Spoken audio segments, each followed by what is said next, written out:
Bom dia, nobres alunos. Todos estão bem? Espero que todos estejam com saúde. Hoje nós vamos tratar de um assunto importantíssimo. Chama-se energia e trabalho. Tudo no universo gira em torno dessas grandezas. A energia é uma coisa fantástica, curiosa. Então, a gente vai tratar desse assunto, que é um assunto muito cobrado nas provas do Enem. Então, eu espero que todos tenham muita atenção. No final, eu vou deixar uma questãozinha para vocês fazerem e depois mandarem para mim, para a gente tirar as dúvidas, ok?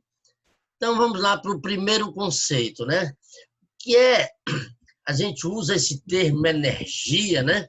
Como se fosse uma coisa diferente, né? Você diz, ele está cheio de energia, né? A televisão desligou, será que acabou a energia? Carregar as compras para casa me deu um trabalho e tantos. Esse trabalho é difícil. Será que esses termos são vistos na física da mesma forma? Não é verdade. Na física, esses termos eles assumem outra postura, outra interpretação, né? No contexto científico, eles devem ser usados de forma diferente. Trabalho não tem nada a ver de você realizar um trabalho de casa ou você fazer um trabalho da escola. O energia não é bem isso, acabou a energia, né? Eu estou cheio de energia, não é bem assim, né? Mas a gente usa assim, isso como uma expressão cultural, tradicional, né? Mas a gente vai ter uma visão agora científica do que se chama, do que se tem noção, já que nós não podemos definir, não existe uma definição própria para energia. É um conceito assim meio que primitivo. Então a gente pode entender o que é energia. Pode-se entender energia como uma característica de um corpo ou de um sistema, né, de corpos relacionado com a sua capacidade de produzir movimento. Se por algum motivo um corpo pode produzir movimento, a gente associa esse corpo a um tipo de energia. Nós temos vários tipos de energia. Nós vamos associar esse corpo a um tipo de energia sempre. E essa energia ela tem a propriedade de se transformar em outras energias. Isso é que é o mais interessante. Existe uma lei chamada Lei da Conservação de Energia. Vocês lembram de Lavoisier? Lavoisier tinha a lei de conservação da matéria, né? Dizia que a matéria não se destrói, ela se transforma. A energia da mesma forma. A energia total do universo ela é constante. Tudo que a gente recebe de energia é um valor constante e ela não pode ser criada ou nem destruída, né? Mas apenas transformada em outras modalidades. Então, se você tem um tipo de energia, ela se transforma em outra, em outra, em outra, mas no final, a soma de todas as energias sempre será constante. Esse princípio é fundamental para a gente resolver muitas questões no que se refere à energia, ok? Então, quais são os tipos de energia que a gente conhece? São inúmeras energias. Assim, vamos falar alguns exemplos das mais conhecidas, né? Energia química, né? Energia que está associada às ligações químicas entre os átomos, moléculas, né? Esse tipo de energia, por exemplo, é a energia dos nossos alimentos. Nós, quando nos alimentamos, nós acumulamos energia química. Esse processo vai fazer com que essa energia se transforme em outras energias. Aí a gente mantém a temperatura do corpo, a gente se movimenta, ou seja, a gente transforma a energia química em energia cinética. Energia cinética é energia do movimento, né? Então, a energia química está associada aos combustíveis, por exemplo, tem muita energia química. Coloca lá, há um processo de combustão, né? Processo químico de combustão, e esse processo vai desencadeando vários outros processos que geram um movimento, ou seja, essa energia química, no final, foi transformada em energia cinética, que é a energia de movimento. Logicamente, também transformou-se em energia térmica, né? E tem em outras energias que a gente vai discutir aqui. Energia térmica. Quando a gente estuda termologia, que a gente vai falar sobre temperatura, o que é temperatura?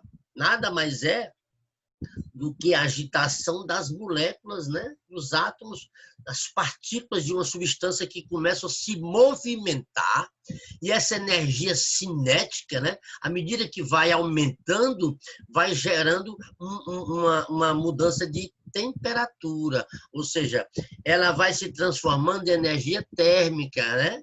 Quando a gente bota um leite para ferver, o calor, a fonte de calor vai fazer com que as moléculas do leite comecem a se movimentar. Essa energia térmica, esses choques entre umas e outras, vai fazer com que a temperatura desse leite suba, e a temperatura vai chegando aí a 100 graus, né? A 100 graus Celsius ele vai ferver. Isso é agitação. Então, a energia térmica é muito comum a gente transformar a energia térmica em outras energias e vice-versa. Outras energias em energia térmica. Vamos ver já mais na frente. Vamos para frente. Está aí a energia associada ao movimento, né? Que é a energia cinética, né? Que constitui, né? Um corpo é denominado de energia térmica. Energia elétrica, né? Quem seríamos nós hoje sem energia elétrica? É uma modalidade de energia responsável pelo funcionamento dos aparelhos elétricos, como, por exemplo, lâmpadas, liquidificadores, computadores, geladeiras, né? Nesses equipamentos, a energia elétrica é transformada em outra modalidade de energia, né? Como exemplo, em um elevador. A energia elétrica é transformada em energia potencial gravitacional, que à medida que o elevador sobe, a energia potencial gravitacional está diretamente ligada à altura, à distância entre o solo e a altura que ele percorre. Sofre a ação da força da gravidade, da força peso, né? Então, já no chuveiro elétrico, a energia térmica ela é obtida porque a corrente elétrica passa por uma resistência, e essa resistência obstacula os elétrons, então ele começa a topar no metal, e o metal vai aquecendo. Então, a energia elétrica vai passando pela resistência, a resistência é bem vermelhinha, né? Bem quente, né? Então, a água cai naquela resistência, então a água desce quente, porque transfere a energia térmica para a água, ok? Aqui, por exemplo, uma batedeira, né? Você liga a tomada, a energia elétrica se transforma em energia mecânica, né? E começa a movimentar, uma energia de movimento que é energia cinética, né? Então, isso é uma transformação. São as máquinas. Existem vários tipos de energia, entre elas a energia nuclear, né? Energia que se origina de uma relação atômica, geralmente no próprio núcleo. A fissão nuclear, por exemplo, a gente divide o núcleo em duas ou mais partículas. Isso vai gerar uma energia enorme. E a fusão nuclear é o contrário. A gente une os núcleos, produzindo um novo elemento, um elemento radioativo, né? Isso é muito comum na fabricação de bombas nucleares. Porém, também é muito útil na produção de energia elétrica, né? Que esse processo é químico, né? E assim você tem uma energia, um submarino nuclear, ele não precisa parar para se reabastecer, ele vai rodar eternamente ali, movido por essas reações químicas, né? Que vão sempre acontecendo, resfria, aquece, ele vai produzindo uma energia térmica volumosa para que faça a energia térmica faça que se transforme em energia cinética, energia de movimento, e possa rodar o submarino para se movimentar.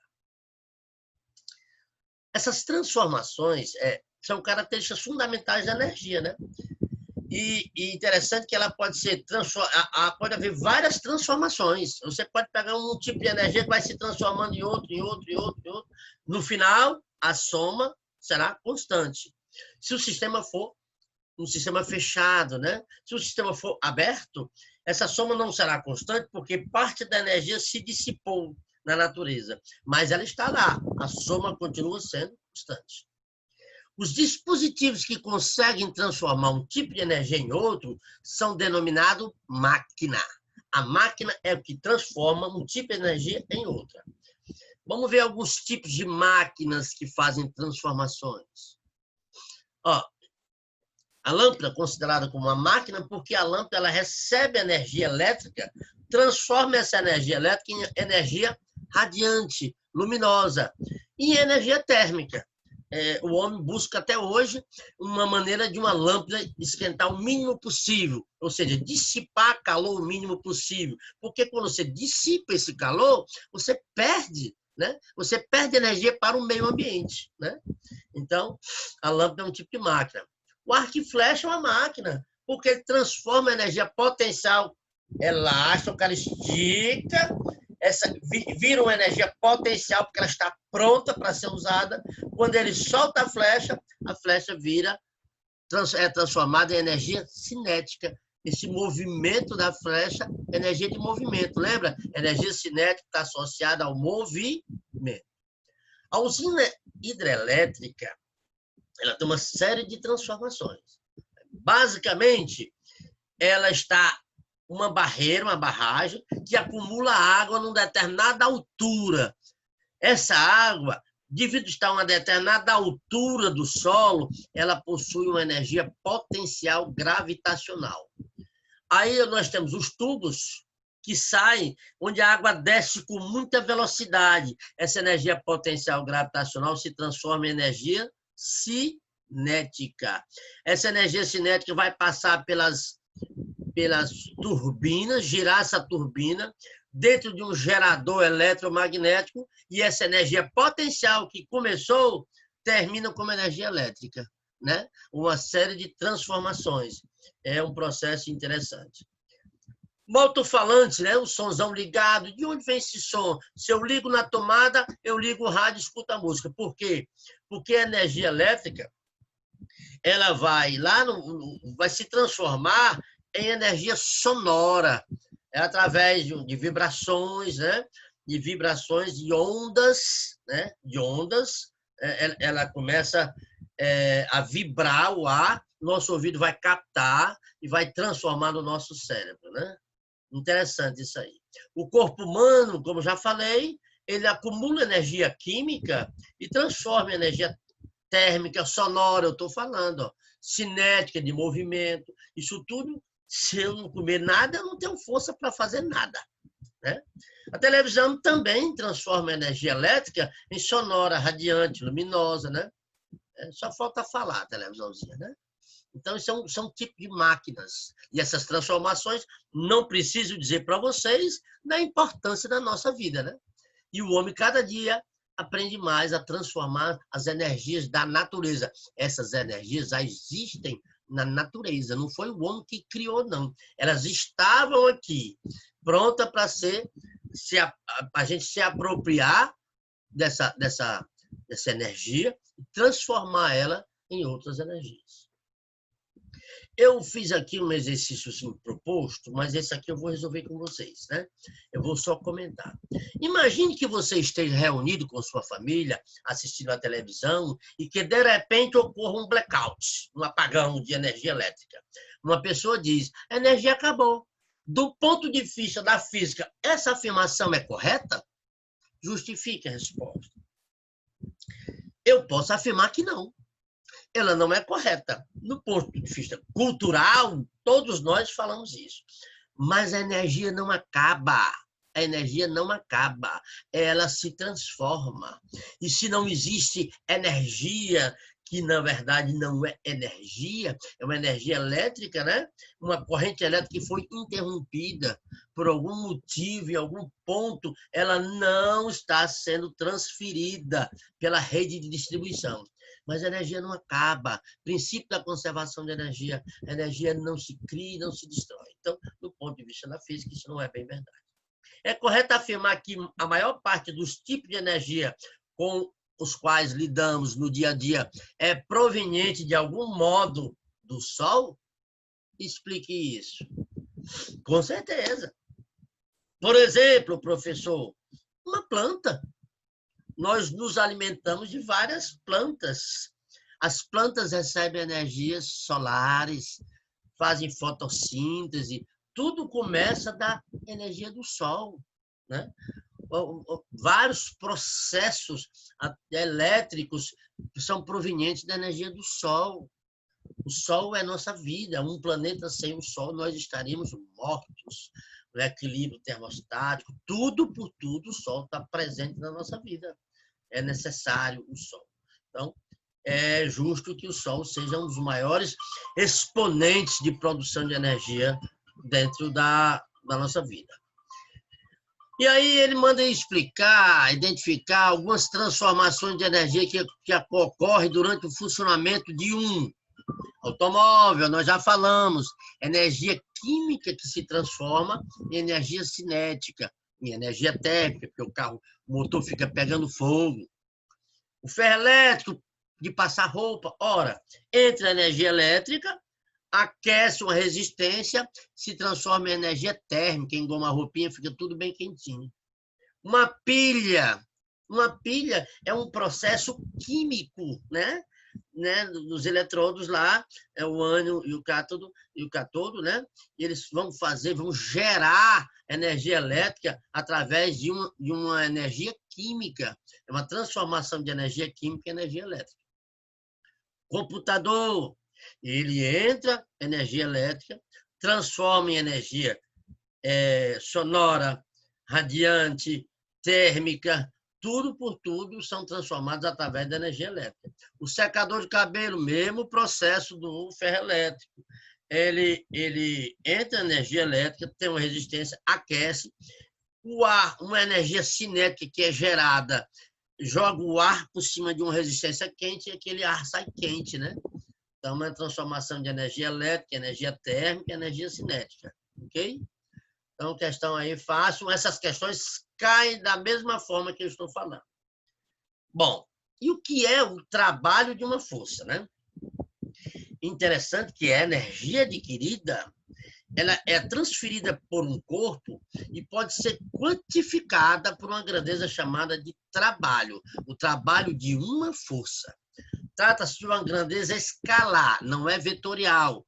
E a gente já sabe a diferença. Eu não preciso de 3 variáveis para definir o trabalho, só de uma, é um valor escalar. Trata-se de uma grandeza escalar positiva ou negativa, porque nós vamos ver que existe a força de resistência vai gerar um trabalho negativo e uma força motor, um trabalho positivo.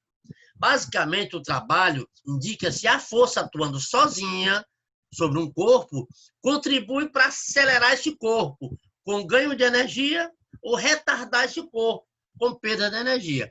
E aí, eu já vou dizendo logo, não existe trabalho se não houver deslocamento, ok? Grava bem isso. Se não acelerei o corpo, se não teve deslocamento, não existe trabalho, tá?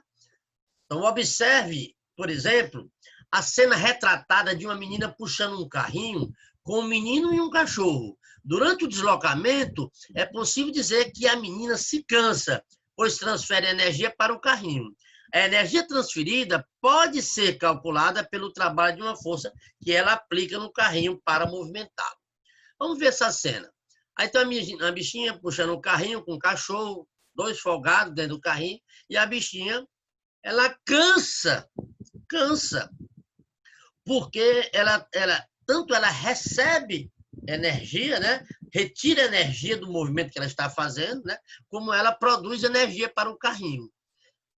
Olha o quadro aqui. Se o carrinho tem rodas, podemos considerar que o carrinho está sofrendo deslocamento, ΔS. Horizontal para a direita, né? No carro existe uma orientação da sua trajetória. Durante esse deslocamento, as forças aplicadas sobre o carrinho são o peso. Qual é a força peso? É a força da gravidade perpendicular à Terra, né? Então, era de cima para baixo. A força normal é uma força de reação da força peso, sempre perpendicular ao plano. Então, no caso aí, a força normal, ela está no sentido de baixo para cima, em oposição à força peso. E elas vão se anular. Por que elas vão se anular nesse caso? Porque se elas são opostas, perpendiculares, não há movimento, senão só se o chão se abrir e o carro descer. Aí uma força vai ser maior do que a outra. Ou então o carro subir. Isso não vai acontecer. Então, se ele nem sobe nem desce, é porque essas forças são anuladas. Uma se anula com a outra. Ok? E observe que a menina puxando o carrinho, ela não puxa na horizontal, ela puxa formando um ângulo com o plano, né? Então, isso forma um ângulo alfa com o deslocamento, ok? Vamos ver como é que fica isso num quadro. Tá aqui, ó. Esse Fzinho aqui é a bichinha puxando, a mãozinha dela tá aqui. A força normal e a força peso, olha, se anulando, porque o carrinho continua fixo no chão. O deslocamento para a direita e o ângulozinho que se forma, né? Que é o ângulo alfa, ok? Então, veja bem. Aí vamos ver algumas considerações sobre aquela figurinha. A força normal e a força peso não exercem efeito no movimento. Não exercem efeito no movimento, que é horizontal e para a direita. Então, o trabalho dessas forças deve ser nulo. O trabalho da força normal e a força peso, perpendiculares ao solo, são nulos. A força F exerce o efeito de acelerar o corpo, né? É essa força que faz o corpo se deslocar. Esse trabalho é motor porque ela aplica uma força na mesma direção do deslocamento, não é verdade? Estamos puxando e o carro está andando na mesma direção. Então, o trabalho motor, certo? Nesse caso, o trabalho da força é convertido em energia cinética, tá certo, gente? Então, preste bem atenção. E essa força se transferiu-se para a energia cinética. O carro começou a se movimentar devido ao trabalho desta força. Quanto maior for a intensidade da força, maior será seu efeito. Lógico, se eu fizer mais força, mais o carro vai acelerar e, portanto, o trabalho será o trabalho realizado pela força. Quanto maior a força, maior a aceleração, né? Maior eu vou ter um deslocamento, ok? E quanto maior a inclinação, esse ângulo, observe que está assim, né? Se eu for fazer na força, se eu for fazer força para cá, força para cá, força para cá, força para cá, força para cá, isso vai alterar a dinâmica do meu estudo. Não é verdade? Se eu estiver fazendo a força para cá, o carro não vai se deslocar para cá, então o deslocamento é para cá. E se eu fizer força para cá e o deslocamento for para lá, não é uma coisa resistente, eu estou indo contra o movimento. Então, cada vez que eu mudo essa força, eu vou ter um valor diferente desse trabalho. Tá certo? E observe que quando ela estiver assim, ela está na mesma direção da força normal, e nesse caso ela não interfere no movimento deslocamento à direita. Então, nesse caso, ela vai se anular também. Ok? Vamos ver como é que isso funciona. Se o ângulo for maior que 90 graus, o que eu falei para vocês, 90 graus está aqui, tá? Maior que 90 graus, ele vem para cá. Ó. A força F dificultará o movimento para a direita. E o trabalho por ela realizado será denominado trabalho resistente, ao qual se associa um sinal negativo. Esse sinal vai só para dizer que o trabalho é resistente. Toda vez que o trabalho tiver um sinal negativo, é porque a força que foi aplicada, né, ele é contrária ao movimento do deslocamento. Então, ele começa a ser resistente ao deslocamento.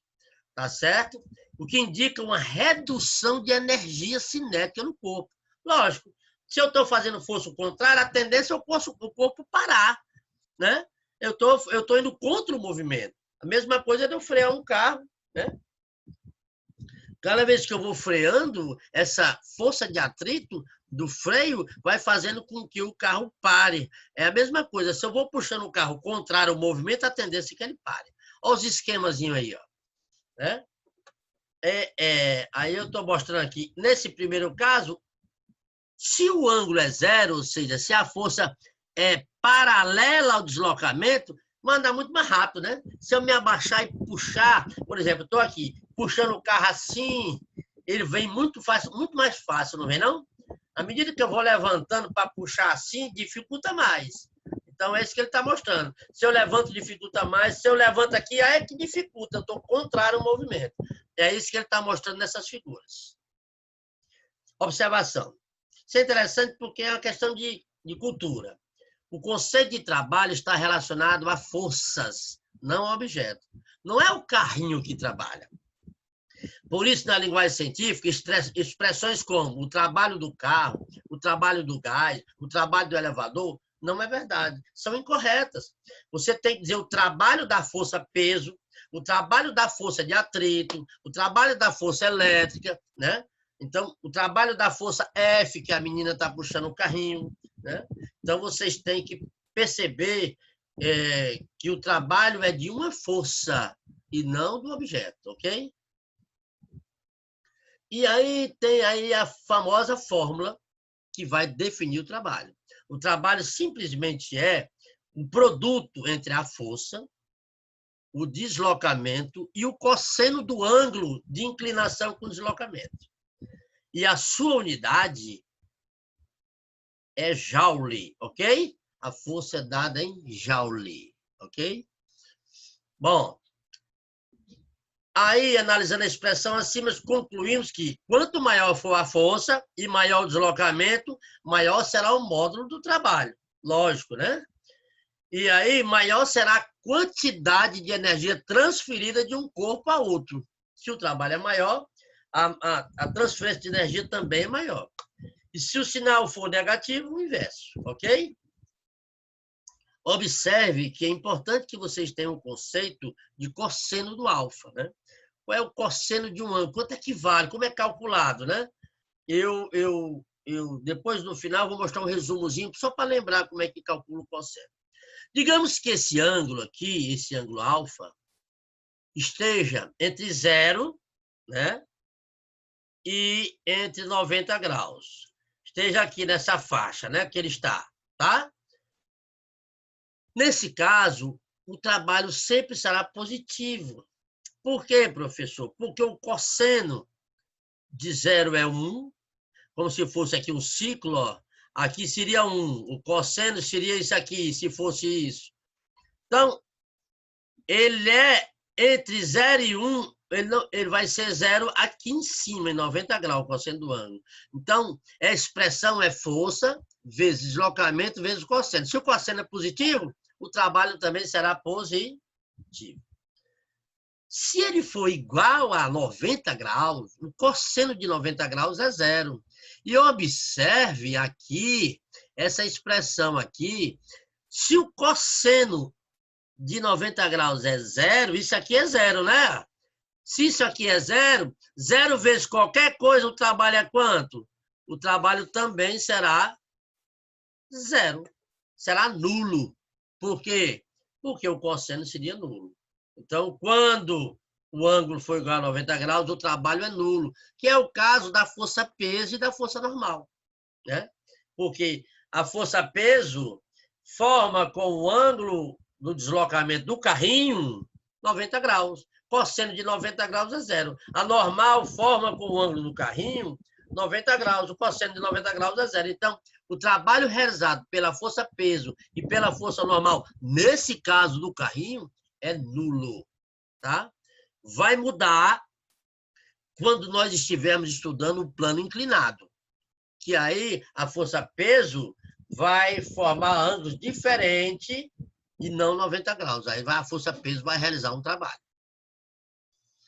E digamos que passou, tá aqui, ó. Se aqui é 90, eita, retinha mal feita. Ele passou do 90. Então, esse cosseno aqui, ó, se a gente for calcular lá no ciclo trigonométrico, ele vai ser menos 1. O maior que ele vai dar aqui. Então, ele vai ser negativo. E se o cosseno for negativo, lembrando a expressão de novo, ora, se o cosseno é negativo, professor, essa expressão todinha vai ser negativa. E se for negativo é porque o trabalho é resistente. Eu estou fazendo uma força contrária ao movimento. Né? Estou retirando energia cinética do movimento. Ok? Então, essa avaliação nos 3 casos dos ângulos. Daí, lembrando para vocês como é que funciona o cosseno, né? O cosseno é calculado nesse eixo aqui, certo? Que varia de +1 até -1. Como, professor? Faça de conta que isso aqui é uma cadeira numa roda gigante. Então, a cadeira reflete um ponto dessa reta. Então, aqui é positivo. Chegou aqui a cadeirinha, é positivo. Chegou aqui a cadeirinha, está na origem é 0. Chegou aqui a cadeirinha, aí já está negativo. Chegou aqui, ela vai até -1. Então, o cosseno vai variar de acordo com essa posição nessa semicircunferência aqui, ok? Então, isso é só relembrando, vocês vão ver isso lá na matemática.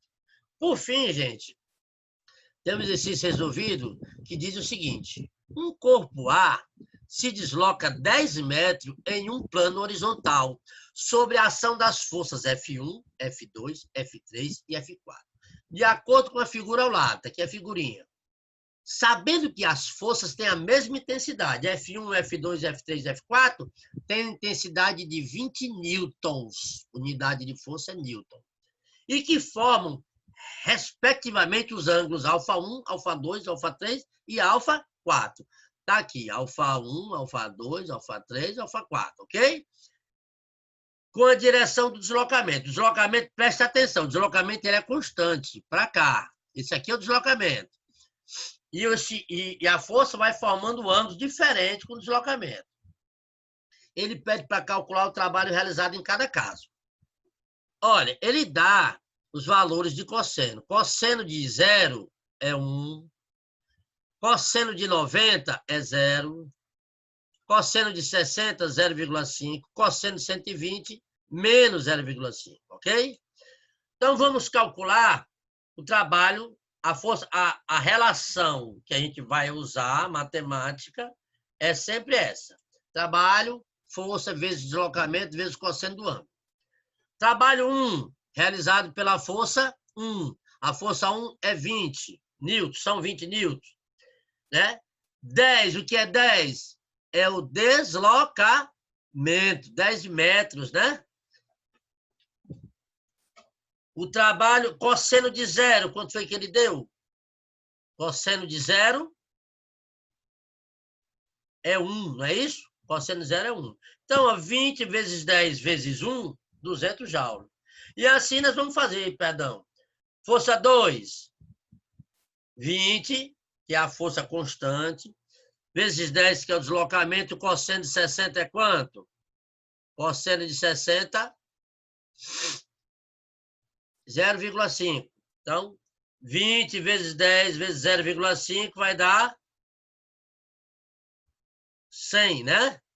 Cosseno de 60 é 0,5. Botar aqui. Cosseno de 60 não é menos, não, tá? Desculpe, isso aqui tá me tirando daqui. Eu vou tirar esse bicho daqui. Peraí, só um instantinho. Vamos para outro canto.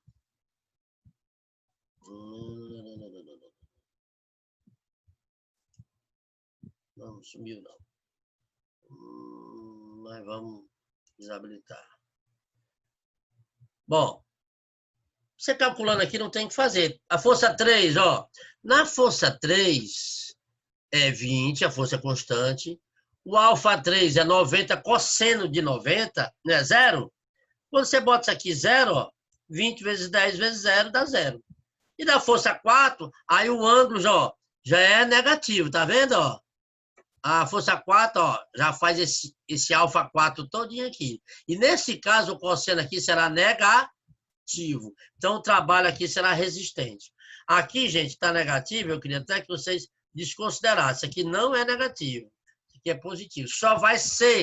O trabalho só vai ser resistente quando o ângulo for de 120. Bom, passei esse exercício proposto. Aí é de vocês. Vocês vão fazer. E vão quebrar a cabecinha, porque fazendo aqui se aprende, tá?